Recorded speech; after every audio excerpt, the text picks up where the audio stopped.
Joseph Peravoor നിയോജക മണ്ഡലത്തിൽ നാമനിർദ്ദേശ പത്രിക സമർപ്പിക്കുന്നു.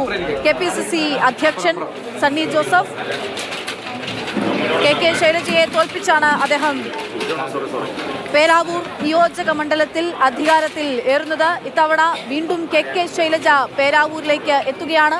അതിശക്തമായിട്ടുള്ള പോരാട്ടമാണ് പേരാവൂരിൽ ഇത്തവണ ഉണ്ടാവുക എന്നുള്ളതാണ്. KPCC അധ്യക്ഷനും ഒപ്പം തന്നെ കഴിഞ്ഞ നിയമസഭാ തെരഞ്ഞെടുപ്പിൽ ഏറ്റവും കൂടുതൽ ഭൂരിപക്ഷം സ്വന്തമാക്കിയിട്ടുള്ള KK ശൈലജയും നേർക്കുനേർ ഏറ്റുമുട്ടുന്നു. ശൈലജയ്ക്കപ്പുറത്തേക്കൊരു സ്ഥാനാർത്ഥി പേരാവൂരിൽ CPM-ന് മുന്നോട്ട് വയ്ക്കാനില്ല എന്നുള്ളതാണ് പാർട്ടി സെക്രട്ടറി തന്നെ കഴിഞ്ഞ ദിവസം മാതൃഭൂമി ന്യൂസിന് അഭിലാഷ് മോഹനുമായി നടത്തിയിട്ടുള്ള അഭിമുഖത്തിൽ സൂചിപ്പിച്ചത്. KK ശൈലജയാണ് മത്സരത്തിനായി എത്തുന്നത്. സണ്ണി ജോസഫും. കണ്ണൂർ ജില്ലയിൽ പേരാവൂരും ഇരിക്കൂറുമാണ് UDF-ന് സ്വന്തമായി നിലവിലുള്ള മണ്ഡലങ്ങൾ. അതിൽ പ്രധാനപ്പെട്ട മണ്ഡലമാണ് പേരാവൂർ.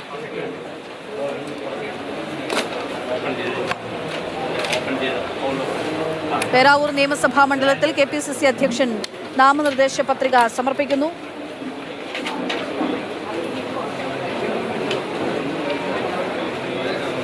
(2011) മുതൽ സണ്ണി ജോസഫാണ് പേരാവൂരിൽ നിന്നും നിയമസഭയിലേക്ക് എത്തുന്നത്.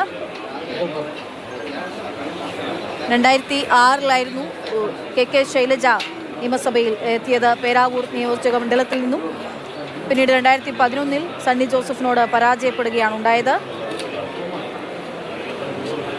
കഴിഞ്ഞ തവണ 66,706 വോട്ടുകൾ ലഭിച്ചാണ് സണ്ണി ജോസഫ് നിയോജക മണ്ഡലത്തിലേക്ക് നിയമസഭയിൽ നിന്നും തിരഞ്ഞെടുക്കപ്പെടുന്നത്.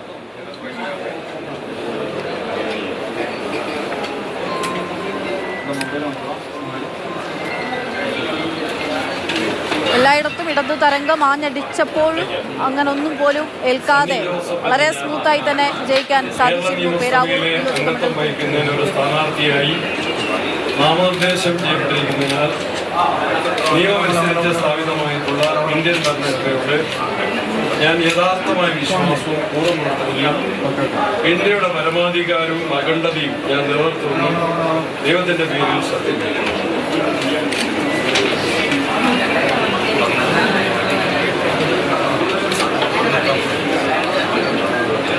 വിവിധ ബോക്സുകളിലായി നമുക്ക് വിവിധ നേതാക്കളുടെ ദൃശ്യങ്ങൾ കാണാൻ സാധിക്കുന്നുണ്ട്.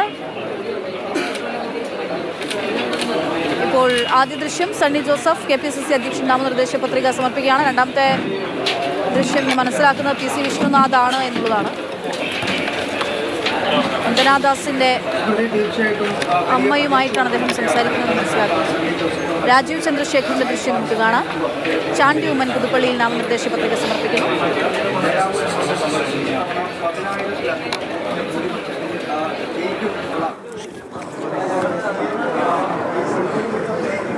G. സുധാകരൻ പത്രിക സമർപ്പിച്ച് പുറത്തേക്ക് ഇറങ്ങുകയാണ്.